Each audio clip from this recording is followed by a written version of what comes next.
कुवन में प्रिय अकेली और रखना कभी न पैर, ओ पति के संग बिना पत्नी की नहीं है अच्छी सैर। औरत को कभी शाम के समय सूरज अस्त होने के पश्चात घर से दहलीज के बाहर उसको पैर नहीं निकालना चाहिए। दूसरी बात, बाग बगीचे इत्यादि में अकेले नहीं जाना चाहिए। और यदि किसी कारणवश जाना है तो घर में आपके सास है, नंद है, उसके साथ में जा सकती है। यदि सास नंद भी नहीं है तो आप अपने पति के साथ में जा सकती हो। लेकिन पर पुरुष और अकेली रात्रि के समय घर से अकेले आपको नहीं जाना है। ये पहला वाक्य है आपका। दूसरे वचन में इनका कहना है कि सूर सभाओं मत वालों से करना कभी न बात, और कुसंगतियों की संगत में होते नाना विधि उत्पात। जैसे कि जुआरी शराबी गंजेड़ी की सभा लगी हुई है, औरत को उस सभा में नहीं जाना चाहिए, उससे हमेशा 10 कदम दूरी बना करके रखना चाहिए।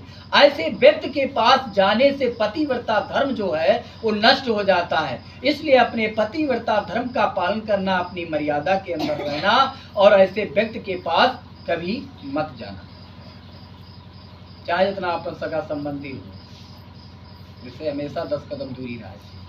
नशेड़ी है तो नशा अपने घर में करे।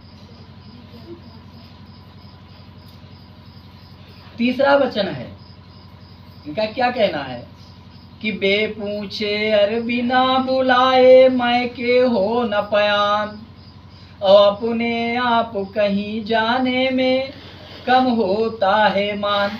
ये आपका मैका है, आपकी शादी हो रही, कल आप ससुराल चली जाओगी, लेकिन जब तक मैके से बुलावा ना जाए तब तक आपको ससुराल से मैके नहीं आना है।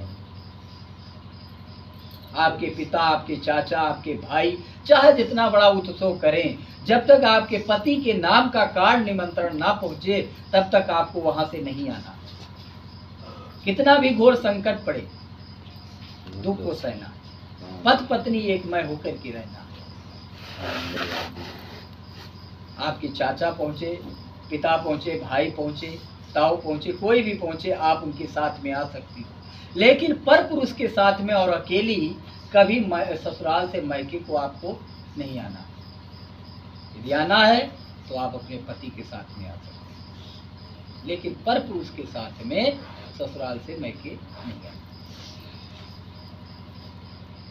चौथा वचन है, सील छोड़कर कभी न हंसना, सील छोड़कर कभी न हंसना, रखना ये मर्दाए, और अधिक हंसे से पैदा होते नानावाद विषाद।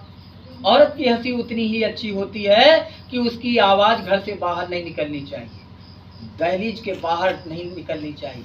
औरत को कभी ठट्ठा मारकर नहीं हंसना चाहिए। औरत की तो केवल मुस्कान ही काफी होती है।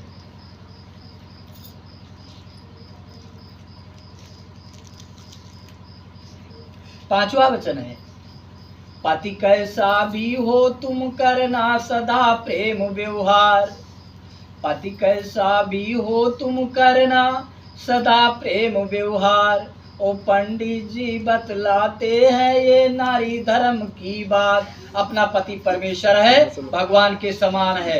कहते पति ही जप है, पति ही तप है, ओ पति ही है करतार। करतार किसे कहते? भगवान को। पति ही है करतार, और पति बिन विपत हजार। एक पतिव्रता रहे जगत में तो सारे व्रत पूजा बेकार। स्त्री को अपने पति की पूजा करनी चाहिए, पति की सेवा करनी चाहिए। तन, मन और धन सब अर्पण करके अपने पति की सेवा में लगना चाहिए। भगवान मान पति के चरणों में अपने जीवन को निछावर कर देना, पति की आज्ञा का पालन करना है। ये आपके पास है। आप भी अपने जीवन में इन पांचों वचनों को निभाना। अब आप अपने सातों वचन को निभाना। कभी औरत को पैर की जूती बना करके नहीं रखना है, क्योंकि औरत का दर्जा जो है पति से बढ़ करके है। इसलिए औरत को कभी पैर की जूती बना करके नहीं रखना चाहिए, सदैव उसका सम्मान करना चाहिए। जिस घर में नारी का सम्मान नहीं होता उसके घर में कभी लक्ष्मी टिकती नहीं। इसलिए औरत का यानी लक्ष्मी समझ करके उसकी इज्जत मर्यादा करनी चाहिए, उसका सम्मान करना चाहिए और पति को अपनी मर्यादा के अंदर रहना चाहिए, कभी पैर की जूती बनाकर नहीं रखना चाहिए। समझ रहे हो भैया?